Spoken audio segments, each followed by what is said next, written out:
Well, Ken Daige, thank you for joining us this evening, a former Vero Beach City Councilman and a community activist.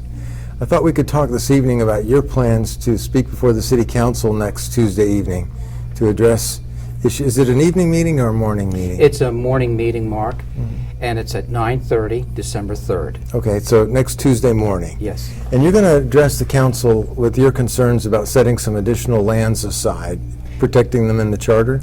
That's correct. We looked into this over a year ago, and we knew that we had some sensitive lands that needed to be protected, and it's basically some housekeeping items that they need to do. And I'm going to go over the lands that need to be protected and placed in the charter. All right. The number one is our cemetery, Crestlawn. A few meetings ago, it was brought up that they would like to lease the cemetery, and that's when I looked into it to see if the cemetery was protected in the charter, that land there, to see if it could be sold or leased. And it can be, because it's not protected in our charter. And we have over at the McWilliam, what we call our dog park, that is not protected. We'd like to see that included. Also on the island side, we have Van Bush Park, that's not protected in the charter. Where is that park located? That's over around the Bethel Creek area. All right.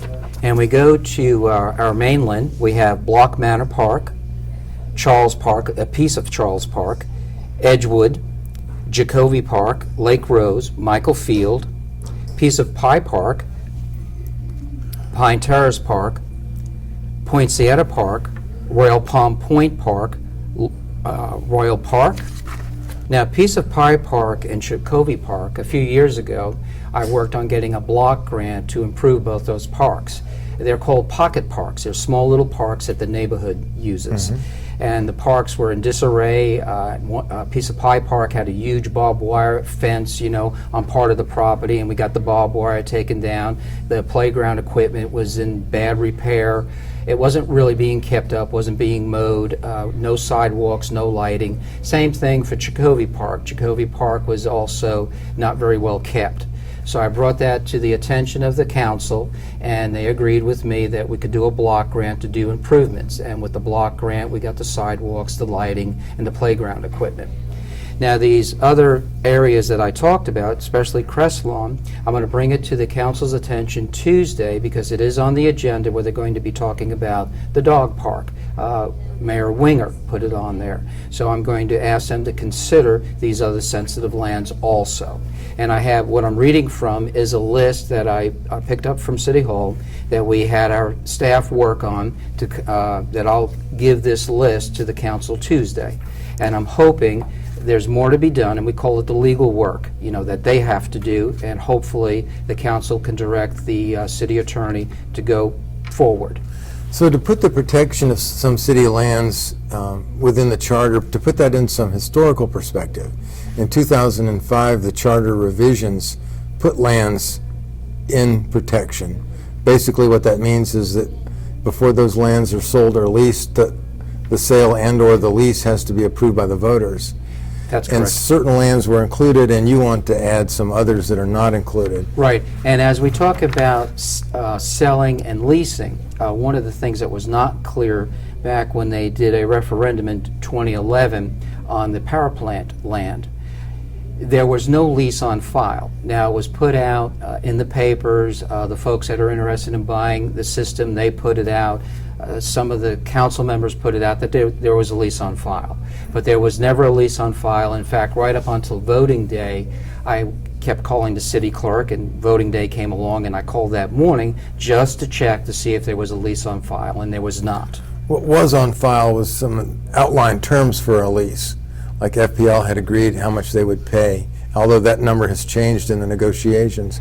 But there wasn't a lease on file. Right. There's a recent Miami court case that addresses that question, where the voters were asked to approve the leasing of the convention center long-term to a developer. Yes, I'm familiar with that. And then the court stepped in and said, no, the public needs to be given the full details. Yes. Right?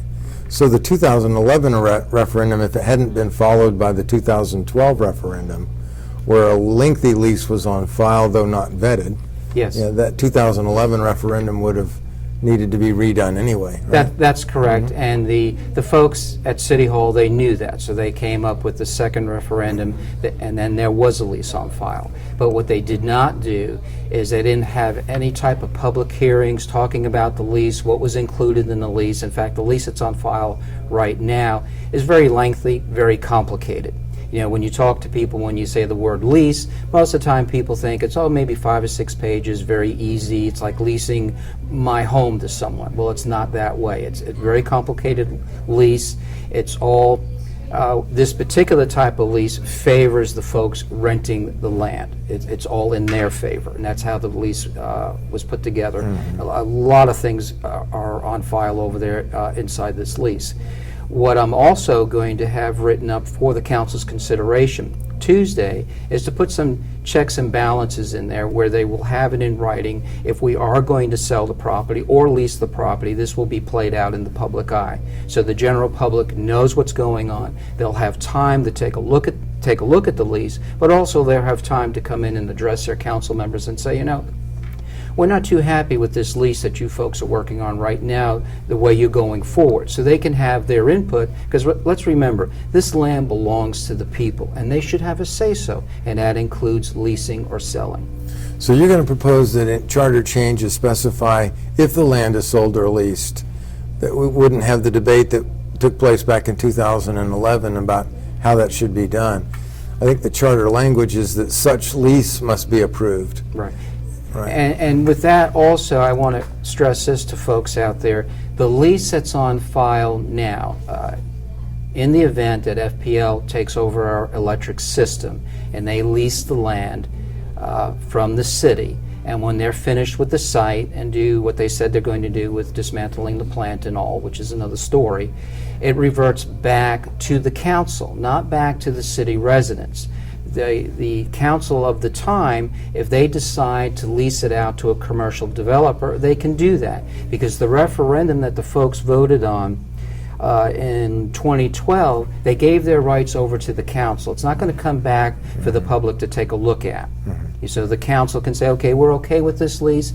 In fact, if we don't do some housekeeping now and some changes, they can do the same thing that they did in the past. They can work the lease all out. They can really do it like what they did with this other lease, behind closed doors, and put it on file at the end of the day. And those leases could be for as long as 99 years. Yes. While it's not a sale, at Yes. least for a generation, Yes. it might as well be. Right. Right. See, I like everything done out in the open. The property belongs to the people. Do it out in the open so people know what's going on. You mentioned a portion of one of the parks to be set aside, and I think what you were telling me earlier is that the remainder of that park has already been set aside, and some people might think all of Charles Park is set aside, but it's not. So you're wanting to address some issues here. With Charles Park, there's a small piece that could be sold or leased. Again, back to a housekeeping item. That small piece we want to put into the charter because there was a number of deeds with that park. So going back through, that's what we call the legal work. That's what is going to need to be done. Our staff will have to do the legal work with the list that I just read to make sure, okay, well, this, we need to do this. We need to do this over here, this with this. The small park south of the east base of the Barber Bridge, McWilliam Park, Yes. is protected in the charter. Bob Summers Field, the ball field north of the east base of the Barber Bridge, is protected in the charter.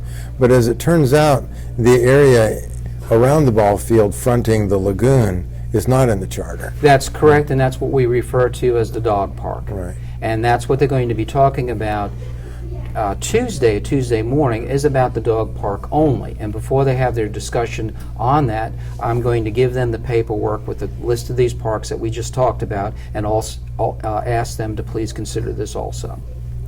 There's also some discussion, I think the proposal came up at the last council meeting, to look at these parks and including them in the charter, protecting them, if you will, as part of a larger charter review that could take some time.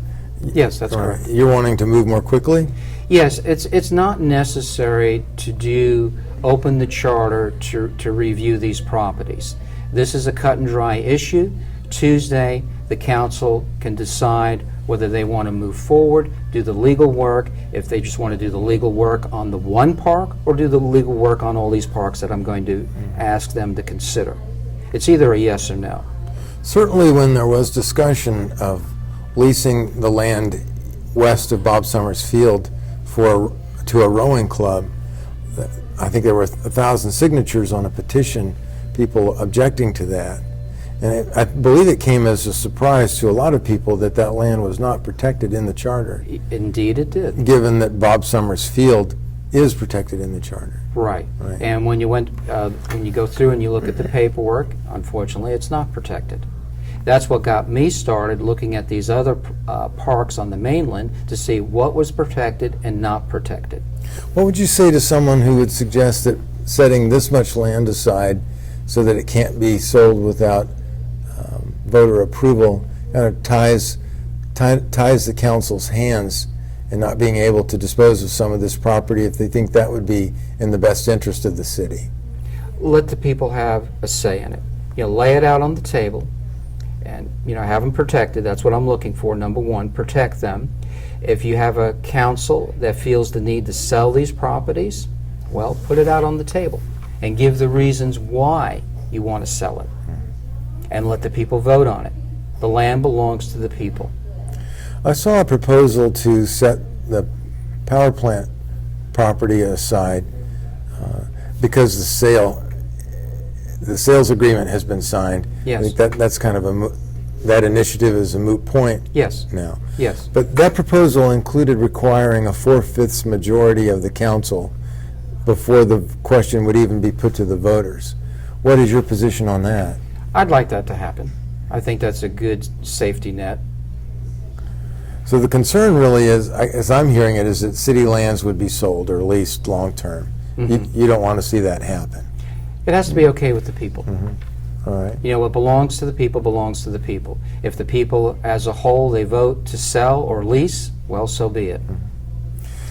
I just want it done out in the open.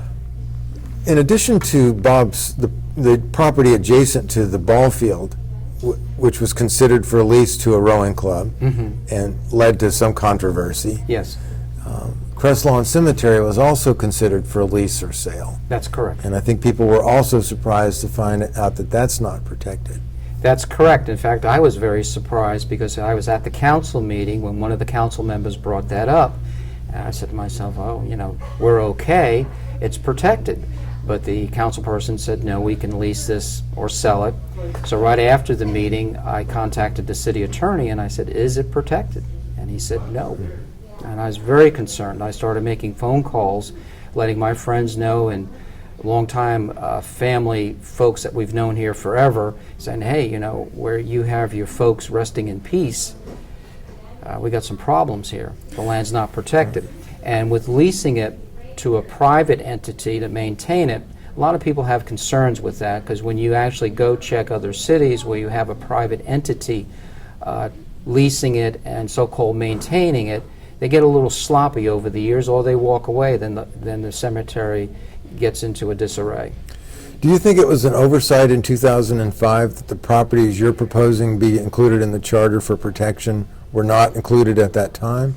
Or was there a decision made that these properties should not be a part of charter protection?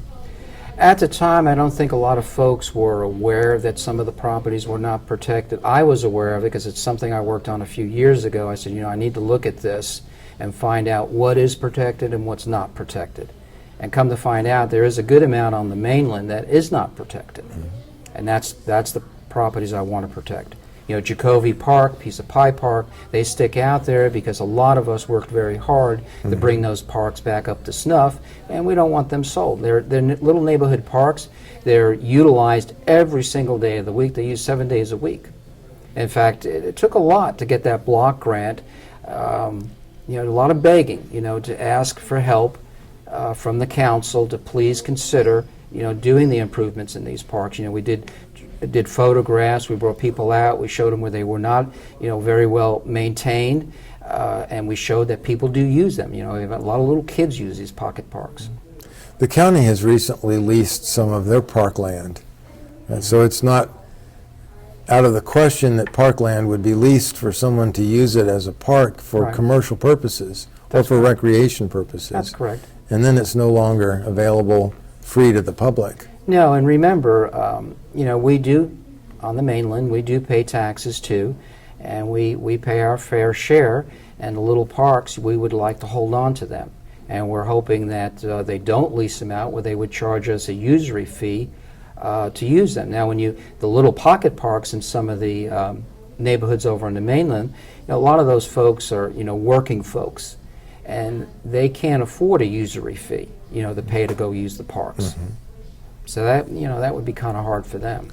The advantage to government, I guess, is that the government is no longer responsible for the cost of maintenance. That's true, but we also found with our maintenance program, our city people were doing it very cost effectively. They brought in a maintenance company, and the first places, believe it or not, that they hit and where they cut back was Piece of Pie Park in Chicovee. They just quit mowing the grass. And then they hired a company, from out of county. It's an Orlando-based firm. I own a business here. We're self-employed, and I like using local people. They didn't even consider anyone local here. And their bid was less than half the cost, maybe close to a third of the cost that the city had estimated it was costing to maintain the parks. Well, they left a lot of things out that they do. So we call it in the trade apples to apples. You can have a low bid over here, and you have your bid over here, but is it apples to apples where you have the specifications where it's bid out equal? You get what you pay for, but you also don't get what you don't pay for. Right. And took some of the city staff around when they said, "Oh yeah, those parks are, maintained. They're getting cut, and it's the same as before."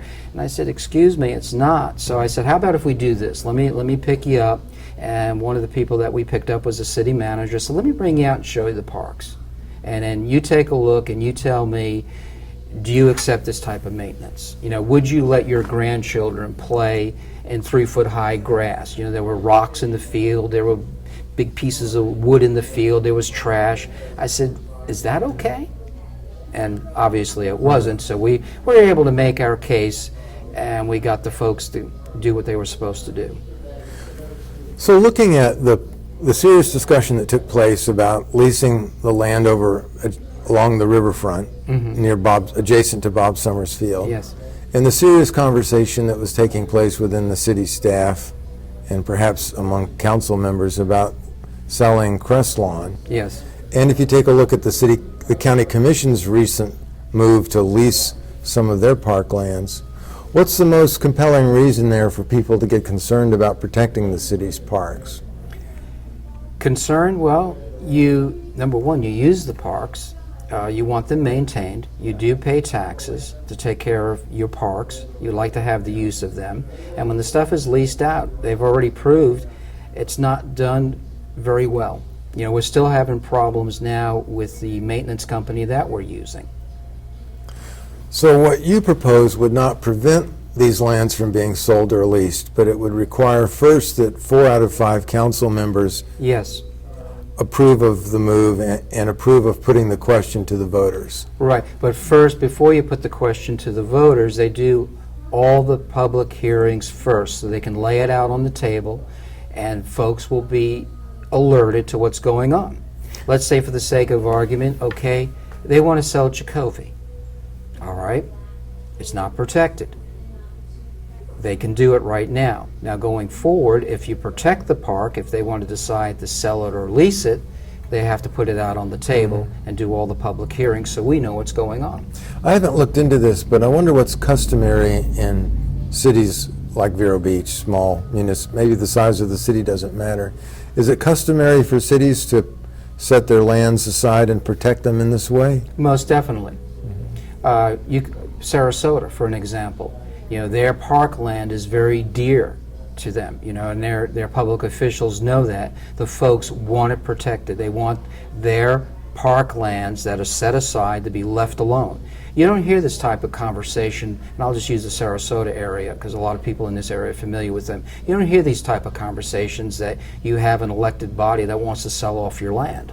Let's face it, the city of Vero Beach is not that large. It's 13.5 square miles. You start selling us off, there's not going to be much of us left. Though the city isn't large, I was interested recently to discover that Stewart, with a comparable population size, has half the square miles of Vero Beach, which made some of the comparisons to the two city budgets less than precise. For example, if the police department budgets are close and the Vero Beach Police Department's covering twice as much square miles, Yes, that's correct. It takes more officers to do that. But we're not talking about benchmarking so much as I think in a sense we are, where I'm asking the question, do other cities go to this length to protect their public lands from sale or lease? They have in the past, you know, like a lot of us thought a lot of this was, we were okay. You know, we're fine. You know, we didn't have these type of discussions. We didn't have this type of discord in the community. You know, last number of years, we've had a lot of discord with the electric sale. They're now saying, well, we're going to sell this off, you know, show us all the surplus land. And it's just constant discord, and people are concerned. And what I would like to do at this Tuesday meeting is start putting the brakes on some of selling us off. You know, it's my hope enough people come out and say, you know what, we want the land protected. You know, if we want it sold, we'll let you know. Well, if you'll give me that list, we will post it on Inside Vero so people can take a look at it. I appreciate that. Certainly, Crestlawn Cemetery and the area west of Bob Summers Field along the river, the dog park, Yes, have supporters. yes. Yeah, and these other parks may need supporters as well if they're going to stay on your list as this goes forward. Right. I hope people do come out, and back to the council that we have, I hope they're what we call user-friendly, and they'll consider protecting our lands. I think it's the right thing to do, and I hope they feel the same way. I appreciate you coming in to explain this to us, Ken. Thank you, Mark, All right. for having me. Good luck next Tuesday. Thank you very much. Thank you.